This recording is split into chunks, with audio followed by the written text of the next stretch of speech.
provas. Hoje todos os setores estão buscando essa tecnologia, né? Bom, vamos seguir aqui. Pan News Londrina, 10h26.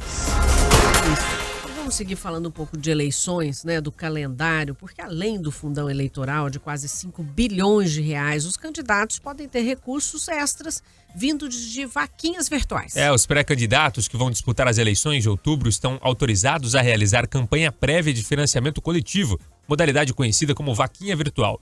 Pelas regras eleitorais, a arrecadação será feita por empresas especializadas que foram cadastradas previamente na Justiça Eleitoral. A liberação dos recursos está condicionada ao pedido de registro de candidatura, à obtenção de CNPJ e a abertura de conta bancária.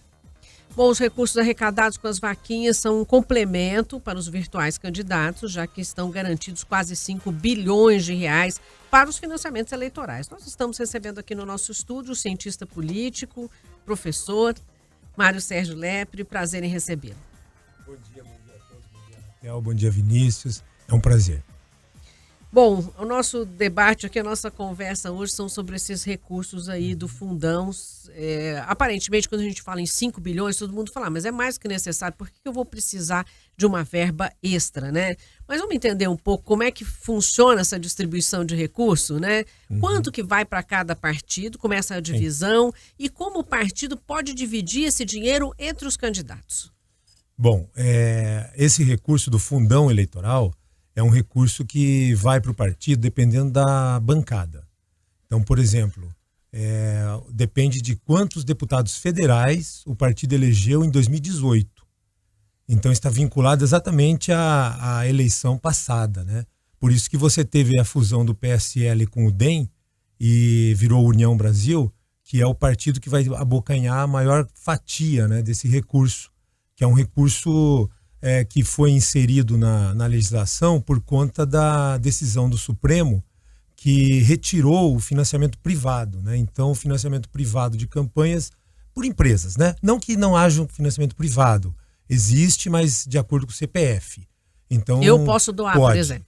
Você pode doar, tem que ter lá o seu CPF, registrar certinho, mas tem um limite, né, por CPF. Mas aquilo que havia antes, né, que era o recurso que vinha de empreiteiras, né? Brecht. Um monte de recursos aí, esses recursos foram proibidos, né? Então, por conta disso, eles tiveram que se mexer, né? Porque campanha é cara, né? Aí tiveram que se mexer e criaram o tal do fundão. E aí foram aumentando o valor do fundão. E o fundão, ele é o fundo eleitoral, ou seja, para a campanha. Ainda existe o fundo partidário. O fundo partidário é um recurso que vai para os partidos. Que daí chega a quase passa dos 2 bilhões de reais, né? Para os partidos. Para os partidos. Então são 2 fundos aí, né? O fundo eleitoral, que é para a campanha. O fundo eleitoral, ele vai ser usado a partir da campanha. Então nós estamos em pré-campanha ainda, né? Esse é outro ponto, por isso que eles precisam da vaquinha. Entendi, porque, bom, tá todo mundo em campanha já, né? Eles só estão dizendo que não estão, mas a gente tá claro que a campanha já saiu pra rua e principalmente a presidencial, né? Isso aí não tem nem mas conversa. Repare que não pode, né? Proibido por lei, isso é uma coisa estranha. Proibido. É uma jabuticaba, né? Porque é meio estranho, porque como assim, né? Engraçado que a gente não viu isso antes, né, Lepre? A gente não via, né, Buganza? Não tinha essa história de sair assim tão descarado. Fazia. Mas não do jeito que está nesse ano, Mas a por pré-campanha, então quer dizer, o cara não pode pedir voto. Ele não pode dizer que ele é candidato, vote em mim. Isso ele não pode fazer. Mas agora outras coisas ele faz. É lindo. Ele fala pode. Outras coisas, né? Então... Mas só voltando ali, como é que é distribuído o dinheiro no partido? Porque tem essa dinheirama. Chegou o dinheiro lá. Por que tem gente que não recebe nada, que não tem nada? Então chegou no partido, eu escolho quem é mais bonito e dou o dinheiro? Então, a questão é a seguinte, né? Isso foi algo que é bastante comentado porque deu poder ao presidente do partido. Então, o presidente do partido em nível nacional é a pessoa que é dona do fundo. Então, se eu sou presidente do partido, eu gosto do Buganza, eu dou todo o dinheiro para ele, o resto fica sem? Na verdade, vai ser aquela questão de quanto que o Buganza traz para você. Então, por exemplo, já há alguns pré-candidatos que são deputados. Então, mais ou menos, o indivíduo sabe qual é a fatia de votos que ele tem. E o partido já sabe disso, né? Quanto que ele traz para o partido. Então, alguns pré-candidatos, eles têm uma visibilidade maior. E aí o partido ele vai ele vai pegar todo aquele recurso e, por exemplo, vamos imaginar um partido aí que tem um candidato a governador de algum estado. Então, repare, ele tem que fazer tem que observar para fazer uma distribuição disso, né? Então, eles vão investir naquele candidato a governador, a senador e etc. E aí a deputados federais. E quem faz isso é a direção do partido. Né? E aí, infelizmente, nós vemos as mesmas figurinhas carimbadas, se reelegendo. E você só dá dinheiro para quem já está num patamar de conhecimento, de buscar votos, aquele que poderia ser o bom candidato. Tem propostas diferentes do governo, novo, ele vai ficar sempre escondidinho lá, porque não vai ter dinheiro. Então, esse é um problema, né? A gente, antes não havia isso, né? Mas havia os candidatos que iam diretamente na fonte, que eram as empreiteiras. É sempre complicado, né? A eleição, o financiamento de campanhas, é complicado no mundo inteiro, né? Mas a gente tem isso. Então, hoje, como é que está funcionando o Brasil? É dessa forma. Então, o partido, e hoje não tem mais coligações. Então, esse é um outro ponto, né? Então, os partidos, eles vão ter que distribuir esse recurso só para o partido, né? Então, de uma certa forma, isso foi bom. Por quê? Porque, pelo menos, você tem mais transparência no que diz respeito a quem é o partido. E agora, então, o eleitor vai começar, né, não há mais a coligação, então você está votando em alguém e o seu voto não vai para outro.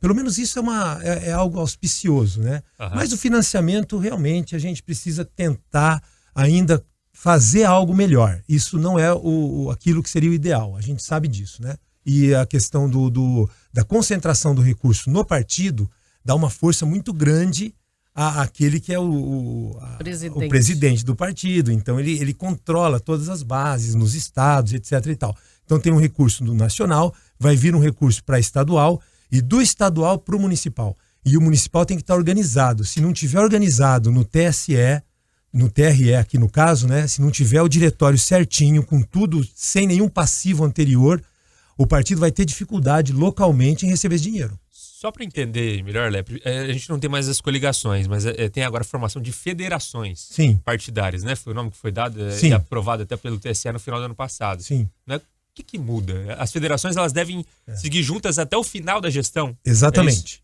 O que muda é o seguinte, é um compromisso perpétuo, né? Pelo menos por toda a legislatura. Por isso que não vai ter muita federação. O prazo máximo de federação é dia 31 de maio agora, né? Nós estamos hoje no dia 25, então está muito próximo. E a gente só viu aí o PT, PV e PCdoB fazendo a federação, que é essa tentativa de você, uma espécie de uma coligação, só que diferente. Mas não há mais. Lealdade. É uma lealdade futura. E nesse ponto é positivo, né? Sim. Porque você via lá, a pessoa se juntava, ganhou a eleição, como Lepre, cada um vai pro seu lado. Agora como não, o Lepre né? falou, agora, né? Quem quis fazer isso? Ninguém quer. Não, ninguém quer. Ninguém quer, eu não quero ser leal a ninguém. Hoje eu faço, amanhã eu não te conheço. Por isso que a coligação era vantajosa para aqueles partidos gelatinosos, né? Uhum. Agora não existe mais, então os partidos vão ter que trabalhar aí sozinhos para ter uma fatia de votos que vai dar a ele deputados. Então, quem votar no partido vai estar votando no partido. Isso, de uma certa forma, é auspicioso, né? É uma mudança significativa e boa, né? Por quê? Porque a tendência é diminuir o número de partidos. Por quê? Porque o partido que não tiver eleito deputados federais, e vai ser difícil eleger, por conta da cláusula de barreira, que é o quociente eleitoral, então esse partido vão diminuir. E, obviamente, vai ter partidos grandes que vão conseguir eleger mais e vão ter mais acesso ao futuro, entendeu? Sempre para o futuro, sempre para o futuro. Então, quem tiver uma bancada muito grande agora, que eleger muita gente, imagina o fundão lá em 2026. Bom, a gente tem, apareceu aí, aparentemente, não sei se a gente pode chamar de terceira via, eu fico bem com o pé atrás de chamar Simone Tebet de terceira via, mas, de qualquer forma, a gente tem aí essa nova candidata saindo da polarização, né? Ela tem só 1% dos votos nas pesquisas. Você acredita que pode ter força? Falam que ela pode compor aí com o Eduardo Leite, né, do Rio Grande do Sul. Logo que o PSDB resolveu o que ele quer da vida, né? Você acha que existe uma chance de crescimento? Eu acho difícil. Né? Por quê? Primeiro porque esses partidos, eles já... Quando você olha para a campanha, a primeira coisa que você tem que olhar é o que já aconteceu. Então, por exemplo, até o começo de abril foi o período máximo de troca a janela partidária, né? Na janela partidária, você já observou alguns movimentos. Então, por exemplo, esses partidos como o MDB, o PSDB, o que aconteceu com eles na janela partidária? Não cresceram ou diminuíram. Então, ali porque a política é muito assim, quem faz política sabe o que está fazendo, né? O político ele é muito inteligente, né? Ele só vai para onde ele está vendo a chance de ter reeleição, apoio e etc e tal. E aí, obviamente, que você percebe que alguns partidos, eles cresceram nessa janela. Por quê? É exatamente a visualização da possibilidade de você ter poder. Porque o partido, aquele que é o político, ele vai onde ele está vendo, é como a abelha, né? Como essas que vão em cima de onde está bom, né? No mel e etc e tal. Então, esses políticos, eles já fizeram esse movimento. Aí, o que acontece com o PSDB, com o MDB, com alguns outros partidos? Eles não tiveram esse acréscimo.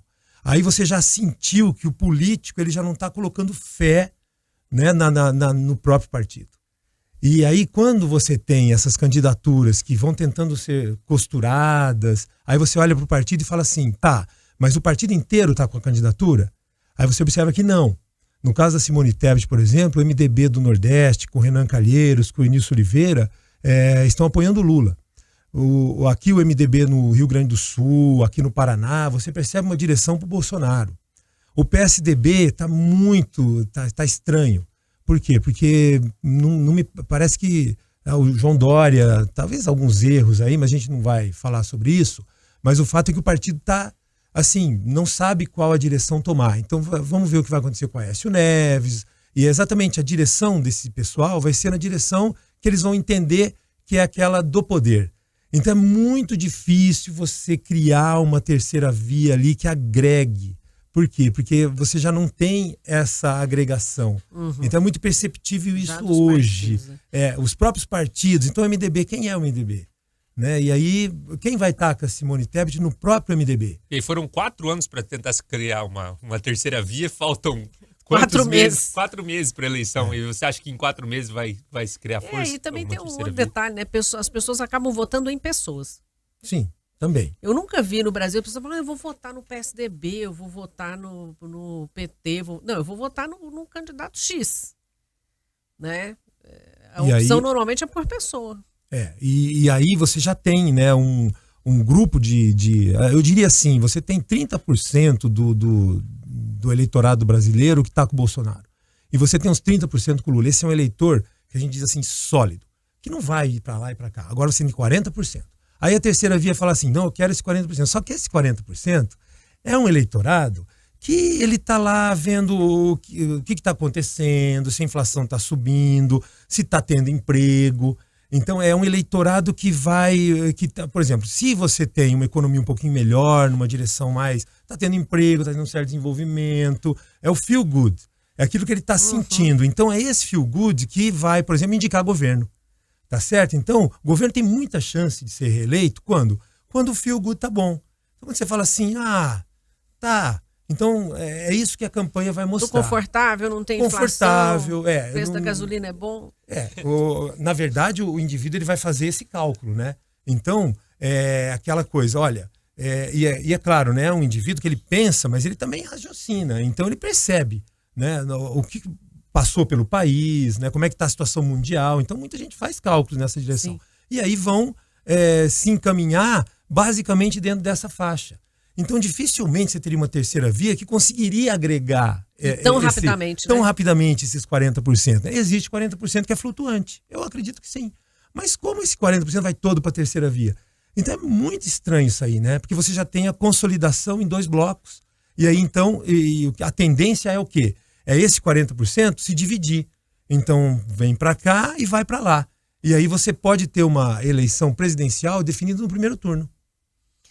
Bom, Lepre, obrigada por todas as informações. Eu acho que a nossa conversa ia longe aqui, né? Dá para ficar até meio-dia falando de política. Mas agradeço muito sua participação. Espero contar sempre com você aqui para a gente fazer essas reflexões que eu acho que são tão importantes aí para o país, para nós aqui em Londrina, para todo mundo. Eu acho que esse é um momento muito delicado para se pensar bastante, fazer uma avaliação importante. Isso mesmo, muito obrigado, eu é que agradeço. Obrigado mais uma vez, Lepre. A gente aproveita e faz uma pausa para tomar uma